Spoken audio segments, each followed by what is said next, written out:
भुजला bye bye करून आमची बस निघाली टेंट सिटीकडे.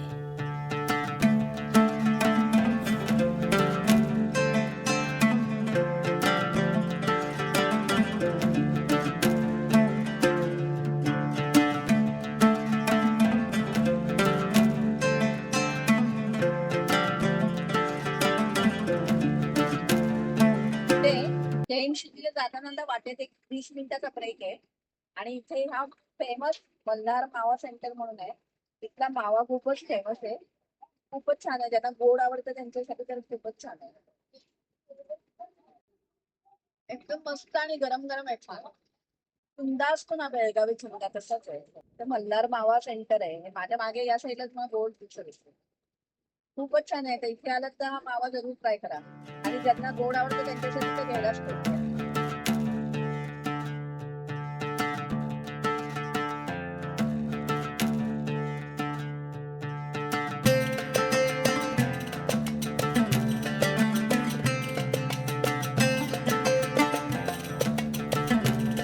भुज ते टेंट सिटीचे अंतर साधारण 80 किलोमीटर आहे.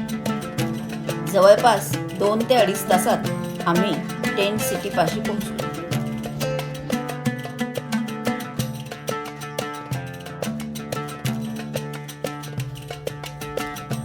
टेंट सिटीमध्ये आमचं एकदम वाजत गाजत स्वागत झालं. एकदम स्पेशल. या ढोलीलाच्या तालावर आपले पाय थिरकले नाही तरच नव्हे, मीही इथे मनमुराद नाचले.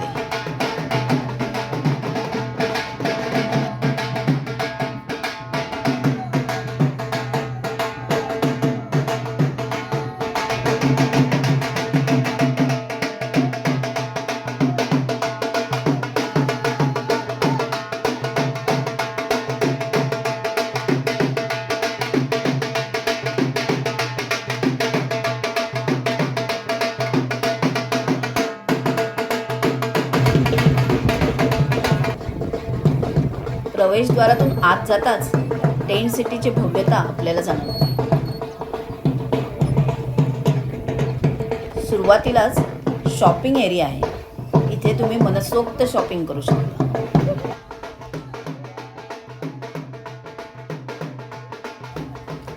शॉपिंग एरियाला लागूनच रिसेप्शन हॉल आहे.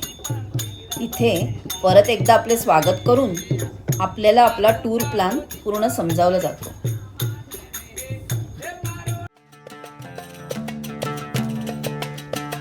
साधारण 124 एकर किंवा 5 लाख स्क्वेअर मीटरमध्ये पसरलेल्या टेंट सिटीचा विस्तार खूप मोठा आहे. टेंट सिटीमध्ये फिरायला किंवा आपल्या टेंटपर्यंत जाण्यासाठी इलेक्ट्रिक कारची सोय आहे.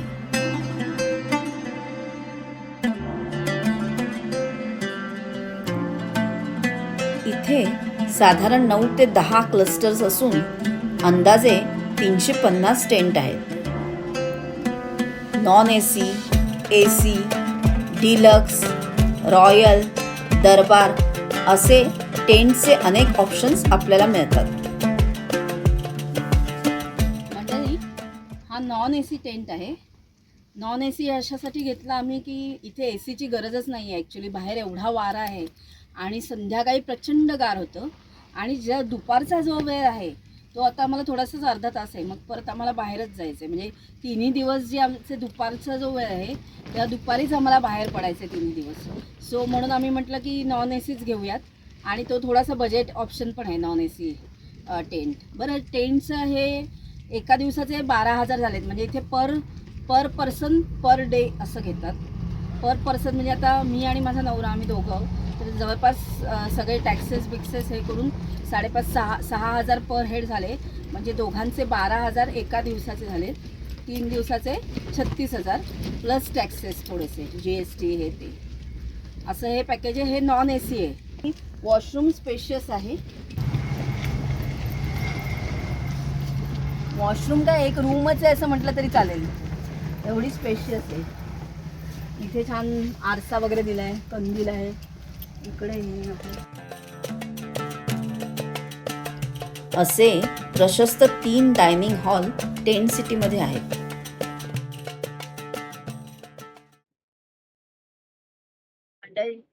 टेंट सिटी मध्ये आली आणि आता मस्त जेवणावर ताव मारणार आहे. जेवण खूपच सुंदर आहे. उंदियो आहे, गुलाबजाम आहे, अजून पण पास्ता बिस्ता भरपूर प्रकार आहेत. दाल राईस आहे. पण जेवण खूपच छान आहे, त्याच्यासाठी मी टेंट सिटीचं पॅकेज सिलेक्ट केलं आहे. उंदियो तर लाजवाब आहे. भरपेट जेवण व नंतर थोडी वामकुक्षी घेऊन संध्याकाळी 5च्या सुमारास आम्ही निघालो जगप्रसिद्ध रण बघायला.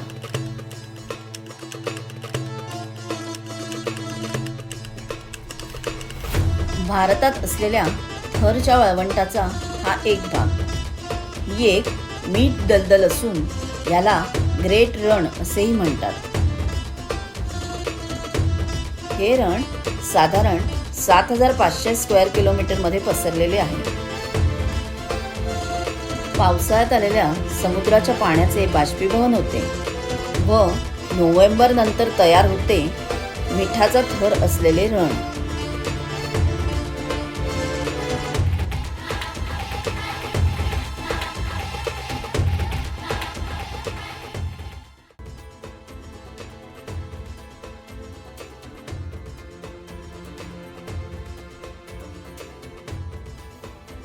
पंछी नदिया पवन के झोंके कोई सरहद नाही.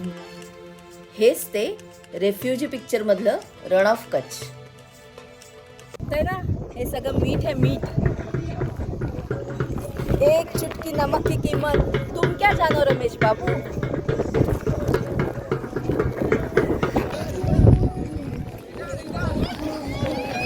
कशी दिसते कच्ची गेटअप.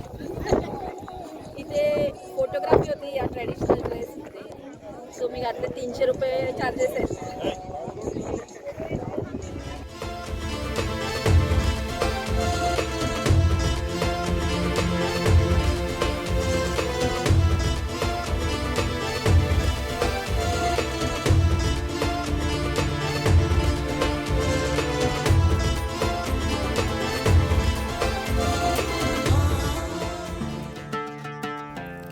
क्षितिजापर्यंत पसरलेली मिठाची पांढरी शुभ्र चादर खरंच खूपच अविस्मरणीय दृश्य होते ते.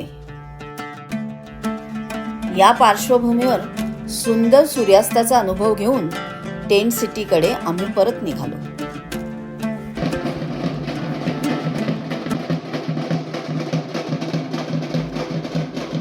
रात्र होत आली होती. टेंट सिटी आता दिव्यांच्या प्रकाशात उजळून निघत होती. सर्व वातावरण एकदम उल्हसित करणारे होते.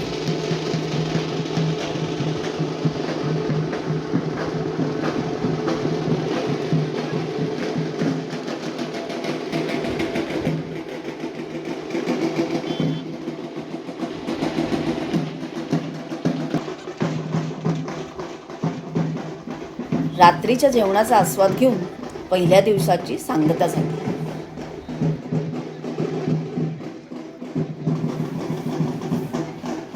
तर मंडळी, हा भाग कसा वाटला? आवडला असेल तर नक्की लाईक आणि कमेंट करा. आणि पुढच्या भागात बघूया धोलावीरा आणि रोड टू हेवन.